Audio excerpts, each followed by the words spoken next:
ask, will video on demand be the death of movie theaters? Joining us, someone who has a pretty strong opinion, David Brain, CEO of Entertainment Properties Trust. He has more than $2 billion on the line with his specialty real estate investment trust, which owns more than 100 megaplex movie theaters nationwide. So, David, if I can get a new release in my living room for a premium instead of going to the movie theater, is that terrible for you? I don't think it is. I think it actually might draw more people into the theater because of the pricing of that. Actually, the home market has been devalued a lot lately with even $1 rentals at Redbox and things of that nature. This has really put a hurt on a lot of studios because the home market has eroded so rapidly that they're trying to find a way to shore it up. And the VOD at these premium prices is a way to claw back some of that. But think about it now. If people, they're probably going to move out the DVD availability through a Redbox or Netflix from 120 days out to 180 days in order to carve out this secondary release channel of VOD. But at a $30 price point, this actually might bring more people into the theaters. Now, I know theater owners are nervous about this because any change in the landscape makes people nervous. Of course. But in fact, this actually may be a very healthy thing. But the studios really need to figure out a way to reinvigorate and revalue point the home entertainment market. All right, let me ask you a question, Julia, because I know that it's interesting, this whole point, you can new release, that even on a VOD, there's a little bit of a delay.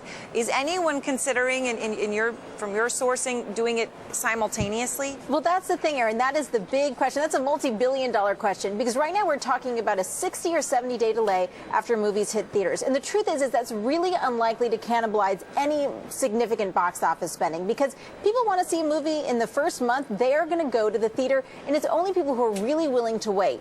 Now, the big question is when studios are going to be willing to take the risk to release some movies the same day in theaters and on video on demand. I don't think this is going to happen anytime soon, although we are slowly moving in that direction. Some movies, the big tentpoles like Pirates of the Caribbean or Transformers, we will never see that happen. But if you're talking about a smaller indie film, the kind of film that's more targeting an adult audience, the kind of folks who might not want to head out to a theater opening weekend, that's where we could see that make inroads, but not just yet. And it's interesting, David, because obviously I know that's sort of the crucial question, but even on what you're talking about, video on demand 60 days after for $30, we were thinking about it, even if you're just two people or if you're a family, that money does end up actually, especially without the popcorn and everything being a lot cheaper than the theater. Well, everybody wants to criticize the popcorn pricing. You don't have to buy that, and you may spend some money, even otherwise for whatever you do in terms of treats at home. But at the same time, going to the theater is still relatively inexpensive at $7 or $8, and you got to get 4 or 5 people in order to make that VOD release at the same price. So if you're 2 people sitting around, it's actually going to cost you more than going to the theater. So I don't think it's all about the pricing.